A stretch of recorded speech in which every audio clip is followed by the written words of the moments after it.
Se a sua vida tá sempre no improviso, desculpa eu te falar, mas não é falta de sorte que você tá tendo. É falta de estrutura. Porque a verdade é que sem estrutura nenhuma mulher consegue construir a liberdade financeira que deseja. Ela só consegue construir mais cansaço. Você não precisa de mais um vídeo motivacional. Você precisa de uma estrutura simples. E hoje eu quero te convidar para um desafio de 30 dias que pode mudar completamente a forma como você vive, como você pensa e como você organiza a sua vida, se é que você faz isso. E eu não tô te falando que nesses 30 dias você vai virar outra pessoa.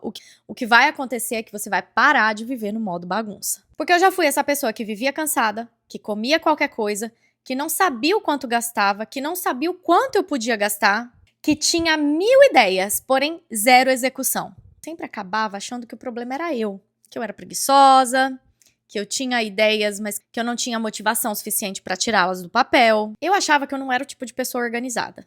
E eu achava que disciplina era coisa de gente chata.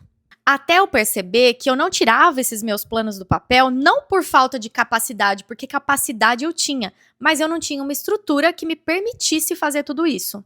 Eu vivia, sabe aquela vida no improviso diário? Acordei, vamos ver como vai ser o dia? Só que improvisar todos os dias acaba gerando mais ansiedade. Ainda mais eu que já sou uma pessoa ansiosa. E eu percebi que improvisar todos os dias me mantinha pobre, não só de dinheiro, mas também de paz. E agora eu quero que você guarde uma coisa que eu vou te falar.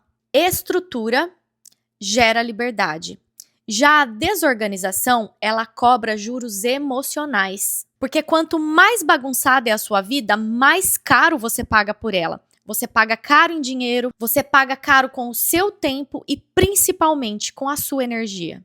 E fica tranquila porque esse desafio de 30 dias não é sobre você fazer tudo perfeito não, tá? É sobre você criar uma base.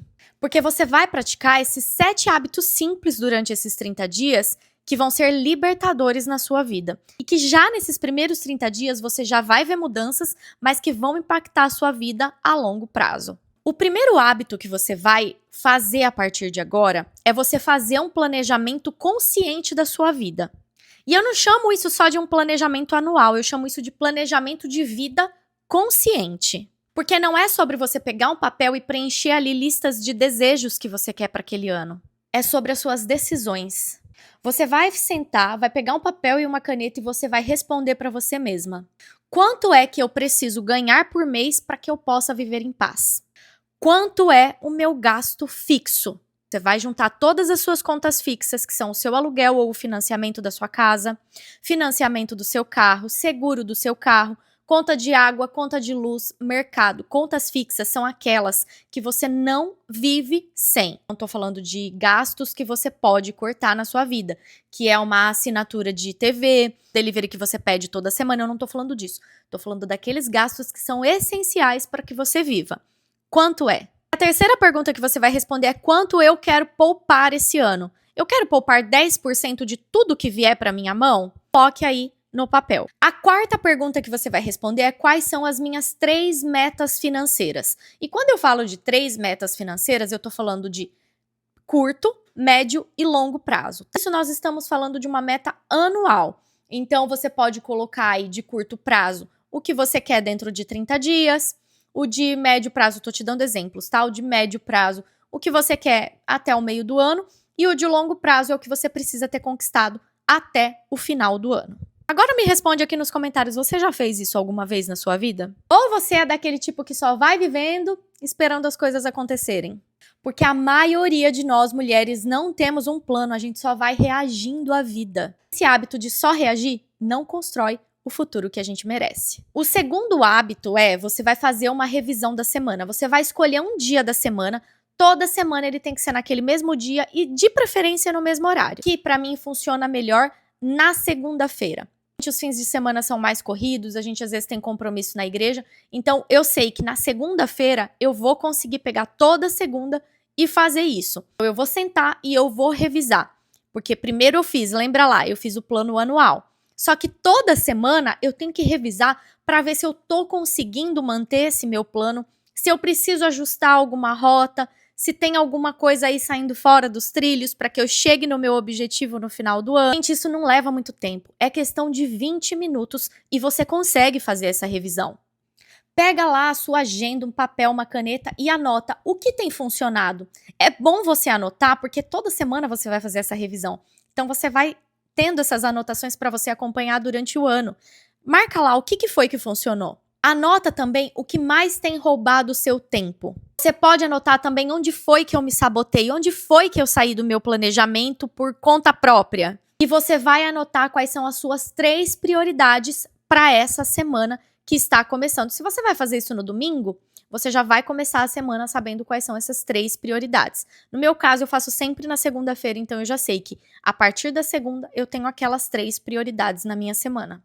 E sabe por que é importante você fazer essa revisão semanalmente? Porque quem não revisa, repete. Se você não revisa e de repente você cometeu um deslize ali durante aqueles dias, na próxima semana ele vai se repetir. Então você precisa fazer essa autoanálise para você saber, opa, aqui eu preciso me policiar mais. Porque eu tenho certeza que você não quer repetir mais um ano da sua vida vivendo do mesmo jeito. O hábito de número 3 que eu quero que você inclua na sua vida é de 15 a 20 minutos de leitura ou de estudo. Porque você precisa entender que você não precisa de mais entretenimento do que você já tem. Você precisa ter mais repertório. Porque você precisa pensar que aquela mulher que você quer ser daqui a 5 anos, ela vai ser um reflexo daquilo que você tem consumido hoje. Então agora me conta, você prefere ficar scrollando o feed, vendo a vida dos outros, ou você prefere se construir? Eu, por exemplo, eu era uma pessoa que eu lia muito. E depois das redes sociais, eu fui deixando esse hábito de lado. Porque a gente nunca tem tempo. Só que a gente tem tempo para estar no Instagram. A gente tem tempo para olhar a vida dos outros. Então a gente também precisa encontrar tempo para estudar algo novo, que vai nos ajudar a ganhar mais, aumentar nossa fonte de renda. Para estudar algo que vai fazer sentido com a mulher que eu quero ser daqui a 5 anos. Livros que vão aumentar o meu repertório. Como eu faço criação de conteúdo, eu preciso ler livros que vão me ajudar nessa criação de conteúdo. Inclusive agora eu tô lendo o livro A Psicologia do Dinheiro. Não tem sido fácil porque eu perdi esse hábito há alguns anos, mas todos os dias eu preciso me policiar para fazer essa leitura. Então, qual foi a metodologia que eu escolhi que tem funcionado para mim? Eu deixo o livro em cima da minha bancada, onde eu tomo meu café da manhã. E assim que eu finalizo o meu café da manhã, eu já pego o livro e eu já faço ali os meus de 15 a 20 minutos de leitura todos os dias. Até que isso volte a ser um hábito na minha vida, que se torne muito mais fácil e prazeroso e que eu volte a ler em qualquer momento do meu dia com muita facilidade. E para isso, eu deixo o meu telefone longe, porque eu sei que se chegar uma notificação, vai desviar ali a minha atenção, eu vou pegar o telefone e quando eu ver eu já nem tô lendo mais. Então, como eu sei que se eu deixar o telefone perto isso pode me prejudicar, eu já deixo ele longe. O quarto hábito, isso eu confesso pra vocês que eu já fiz por um tempo, eu parei ultimamente, eu não tenho feito, preciso voltar porque quando eu estava fazendo isso, a minha vida era completamente mais fácil durante os dias, que é planejar a sua refeição da semana. Porque uma desorganização alimentar, ela também significa desorganização mental. Porque quando você não planeja, você acaba comendo qualquer coisa. Sabe aqueles dias que você chega em casa cansada e você fala, nossa, eu vou ter que ir pro fogão? E o que você faz? Pega o celular e pede um delivery, porque é mais fácil. Então você come qualquer coisa e ainda gasta mais. E aí com isso, você acaba às vezes se sentindo bem ali até no momento, depois você pensa, por que eu fui gastar esse dinheiro? Por que eu fui comer esse lanche? E você precisa pensar que planejar a sua alimentação é autocuidado com você mesma. É um gesto de carinho com você mesma. Eu não tô falando sobre dieta, eu tô falando sobre você ter uma estrutura que vai te fazer se alimentar melhor e gastar menos. E como você pode fazer isso? Vou falar mais uma vez aqui o que funcionava pra mim. Pegava um dia na semana, que é a segunda, que é o dia mais tranquilo pra mim, que é o dia que normalmente eu limpo a minha casa, que é o dia que eu sento para fazer o meu planejamento financeiro e da semana. Então eu já aproveitava também para cozinhar a comida da semana. Ali umas 2 a 3 fontes de proteína, arroz, feijão, legumes, tudo pronto para a semana. Isso facilita demais a vida. Eu nunca fiz o sistema de marmitas mesmo, sabe? De arrumar já as marmitas, tudo. Não, eu fazia, deixava guardado em potes na geladeira e a gente ia ali, conforme a gente ia fazendo as nossas refeições, a gente ia pegando a comida ali dos potinhos, do arroz, do feijão e da proteína. A salada também, já deixar ela lavada, isso facilita muito. Ela lavada num potinho, você armazenar verdura com papel toalha, uma folha de papel toalha, deixar ela longe da água, isso faz com que ela dure até semanas. Por exemplo, a salsinha. Eu gosto de ter ela sempre fresquinha em casa porque eu gosto de fazer suco com salsinha. A cebolinha eu compro, pico e congelo. Já a salsinha, como eu prefiro ela fresca, eu lavo, deixo ela escorrer bem e aí eu pego um ziplock ou um potinho, coloco a folha de papel toalha e coloco ela. O papel toalha vai absorver toda a umidade dela, o que vai manter ela fresquinha mais tempo. E aí, conforme a semana eu vou pegando para usar, eu vou trocando esse papel toalha para manter ela sempre fresquinha. E com isso, eu tenho salsinha fresquinha por semanas. O desperdício e faz com que você sempre tenha verduras frescas para consumir em casa. Quinto hábito é você criar um cronograma de limpeza. Eu já fui aquela doida da limpeza que queria limpar a casa todos os dias. Então, o que eu faço? Eu crio um cronograma. Eu tenho o dia onde eu faço aquela faxina geral e depois eu vou mantendo. Isso me ajuda a ter a minha casa limpa e organizada todos os dias. E sabe o porquê que isso é importante? Porque um ambiente desorganizado vai fazer com que a sua mente também fique desorganizada. Então, você não precisa ficar fazendo aquela faxina traumática não todos os dias. Precisa fazer uma manutenção. Você precisa fazer um pouco por dia.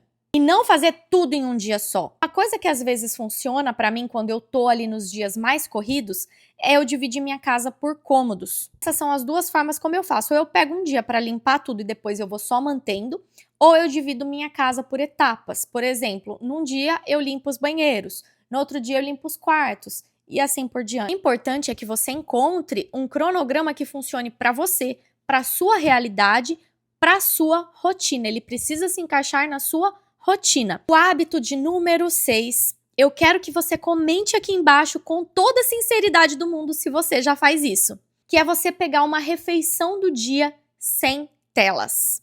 Pelo menos uma refeição do dia e, se possível, com a família toda na mesa. Isso é muito importante. É uma única refeição. Olha, analisa a sua rotina. Qual é a refeição que tá todo mundo em casa? É o café da manhã? Então faça essa. O almoço, analise qual é essa refeição que você tem essa facilidade de reunir todo mundo na mesa, sem televisão, sem celular, sem telas. Só você e a sua família. E isso é presença, gente. E a presença muda tudo. Você dá atenção ali pro seu marido, pros seus filhos enquanto você come. É você estar presente, não só de corpo, mas a sua mente estar ali também. Prestando atenção naquilo que vocês estão comendo, tendo uma conversa boa. Escolha uma refeição por dia e faça isso por 30 dias. E isso vai virar um hábito na sua vida, porque você vai ver o quanto que isso é gostoso. Chegamos no último hábito, o hábito de número 7, que é o seu ritual semanal de clareza. Esse é um momento só seu. Ali 10 minutos que seja, em silêncio, sem barulho, escolha um momento em que você consiga estar sozinho em casa. Talvez um momento em que as crianças estejam na escola, o marido trabalhando. Se for necessário, se você não consegue ter esse momento sozinho em casa, escolha um cantinho da sua casa, talvez um closet, um espacinho ali da sua casa que você faça ali um cantinho seu, um momento de meditação, um momento de silêncio, você e os seus pensamentos, que seja 10 minutos. Pega papel e caneta e anota o que você tem sentido, coloca os seus sentimentos no papel. Sabe por que você precisa fazer isso? Porque talvez você esteja agora escutando o mundo todo gritando à sua volta. Você escuta o seu marido, as necessidades dele, você escuta os seus filhos, as necessidades deles, você escuta os seus amigos, suas amigas, os familiares, mas você tem se escutado? Tem se permitido ouvir quais são as suas necessidades, os seus desejos? Isso que eu quero que você faça nesses 10 minutos, que você pare para se escutar, para se priorizar os seus sentimentos. Então é o momento que você vai pegar ali papel e caneta, vai respirar fundo, vai ficar ali só você e os seus pensamentos. E quando eles começarem a surgirem, vai anotando, vai colocando tudo que você está sentindo. Isso é transformador. Você pode estar aí se falando agora, Ana Paula, mas eu não sou uma pessoa organizada. Eu preciso que você entenda que organização não é um talento, é um treino. Ah, Ana Paula, mas eu não tenho tempo. Você tem tempo sim. Tem gastado o seu tempo com coisas que não vão te devolver nada em troca. Mas eu tenho medo de tentar e não dar conta, de continuar e parar pelo meio do caminho. Eu preciso te dizer que você está perdendo tempo em não tentar. E é exatamente por isso que eu criei a minha planilha financeira. é só uma planilha, ela é um sistema de decisões. Ela te ajuda a enxergar a sua realidade, ela te ajuda a definir suas metas, a planejar o seu mês, ela te ajuda a ter um controle de gastos, parar de viver num eterno improviso. Se você quiser, o link dela tá aqui na descrição. O que eu posso te dizer é que se você não começar a organizar a sua vida, ela vai continuar te atropelando todos os dias. Você não precisa mudar tudo hoje, você só precisa começar. Escolhe um desses hábitos para você começar, depois você parte para 2 e depois 3, mas começa. Porque desistir antes mesmo de você ter tentado é a forma mais silenciosa e dolorosa que você tem de continuar no mesmo lugar. Então, se você vai fazer esse desafio comigo, eu quero que você comente aqui embaixo. Eu escolho me organizar. Já curte esse vídeo para que o YouTube entenda que ele é relevante e entregue ele para mais pessoas. E se você não é inscrito nesse canal, eu te convido a fazer parte dessa comunidade, porque aqui você encontrou a sua amiga sincera que te fala não aquilo que você quer, mas aquilo que você precisa ouvir. Então, já clica no botão de inscrever, compartilha esse vídeo com a sua amiga que tá precisando urgente organizar também a sua vida. Um beijo e até o próximo vídeo.